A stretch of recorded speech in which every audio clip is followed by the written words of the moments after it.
Okay, let's go ahead with our demonstration on how to use oil pastels. This is for my Drawing 1 class, and so I just have a simple, cheap student grade set of oil pastels.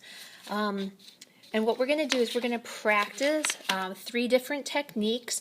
I'm going to break it up, the videos, into the 3 different sections. So I'm first going to start with smooth blending.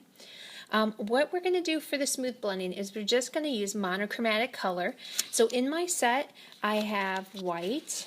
I'm going to use to tint it. I have some blues, and I have I'm going to stay away from adding black to make it darker. Instead, I'm going to use a dark blue. When I look at my sets of colors, I'm going to try to make sure that they all look good together, that they all will blend easily together and represent a good value. I'm going to take the ultramarine out because it's kind of more of a purplish blue in my set, so I'm going to pull that out. So what I want to do is I'm going to start and I'm going to layer the oil pastel. I find it easiest to start light and work dark. When I'm using the oil pastels, they often will get really dirty, and you can see here earlier I was using yellow, so I'll often clean them off using a Kleenex or a piece of paper towel or another piece of paper. And so I'm going to start with the scale first so I can practice.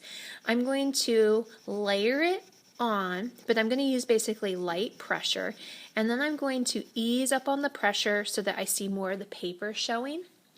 Then I'm going to use my next value, and I'm going to clean off my pastel so it's not so dirty, and I'm going to layer the light blue, and I'm going to make it go over the white so it's not just a white but it's also a light blue, and then I'm going to ease up on the pressure around the middle there.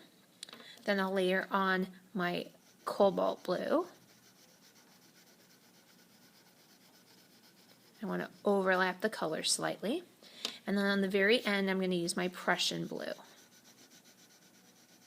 So I've got a real basic value scale. Obviously it's not too pretty, so what I'm going to do is I'm going to go ahead and press heavier, not hard but heavier, to blend them together. So I'm going to use the lighter of the 2 colors. So here I was using light blue and white, so I'm going to actually use the white to tint it more. I'm going to go ahead and go over it, and you can see that it's starting to blend those colors together, and I can go a few different directions to make it smoother. But notice I'm not pressing too hard. If I press really hard, it often gets really streaky, and then also I get lots of bits of oil pastel that will break off. So I'm going to mix this light blue into the white a little bit. Then I'll use the cobalt and blend it into the light blue. And if a stripe appears, right, what I'll usually do is blend with the lighter 2 colors. So I'll ease up on the pressure and kind of go back and forth, and usually I can get that to go away. So I'm just kind of like blending on the surface.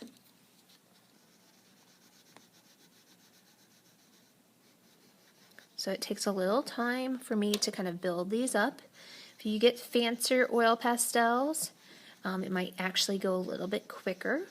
Sometimes some of the cheaper ones actually are harder to blend because they're a little bit drier. These are pretty creamy for a student grade. Okay, so I'm just going to go back and forth until I can get it to blend together, and I want to cover up the paper. I'm using Canson paper. I find it works really good for oil pastels. If you're also working with other students, construction paper works really well. I typically like to use gray or a light pastel color because it tends to grab on better and you see a little less of the white dots coming through. Okay, so on the circle we're going to make it into a sphere, so I will usually give students a guide, right? So I'm giving you a guide to go off of, and so we can see the light sources coming from the upper left side. We've got our highlight where it's the brightest, and then gradually it's darker, and then we have our shadow. So we're going to try to recreate this. I don't really have space on the handout for a cast shadow, so I'm going to go ahead and skip that. The highlight is almost on the edge, and it's kind of like a circular shape. So I'm going to go in there with a circle, and then I'm going to ease up on the pressure, just like I did on the scale.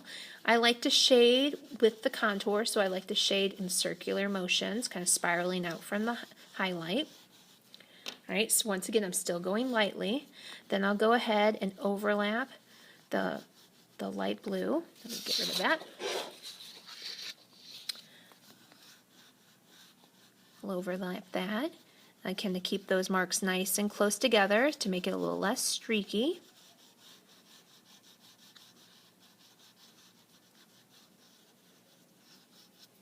Then I'll overlap my next blue. So I'm going to overlap them a little bit.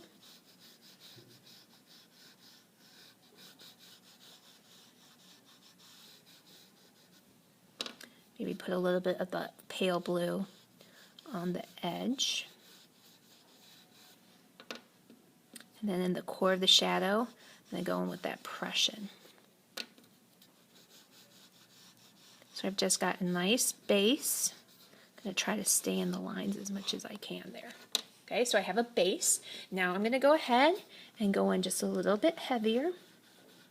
So if you're one of my students, or if you're using this as kind of a tutorial, feel free to watch this over and over again as you kind of practice through, keeping in mind that practice makes better, not necessarily perfect, but it'll make you better at the technique so that you can get the surface that you want.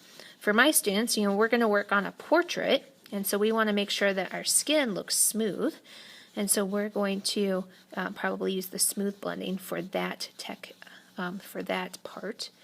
But then we might use hatching, where we're using lines for our hair. And I'm okay sometimes with it being a little streaky. I don't think it has to be perfectly smooth. If I wanted it perfectly smooth, I might pick a new media. I might use oil paint, or maybe a softer pastel, like a dusty pastel. It's okay to have the mark of the artist, to be able to see the touch of the artist, just as long as your marks are intentional. You're thinking about your direction, you're thinking about your placement of your marks. It's okay if it's a little streaky, just as long as it makes sense for the overall effect. So you might have noticed I was cleaning up a little issue. Sometimes I get little beads of clay, or sorry, oil pastel. That's just teaching ceramics. Little beads of oil pastel get caught, and so sometimes it makes it harder to blend. Right. So kind of blend that into it. So keep going until you've got most of that paper covered, so it looks nice and smooth.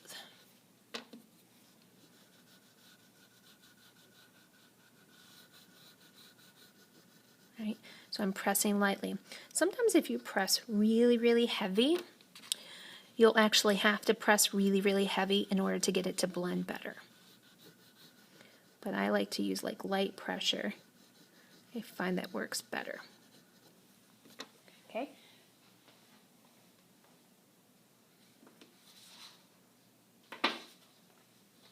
So I'm going to keep going until it's completely filled in. Hope that helps.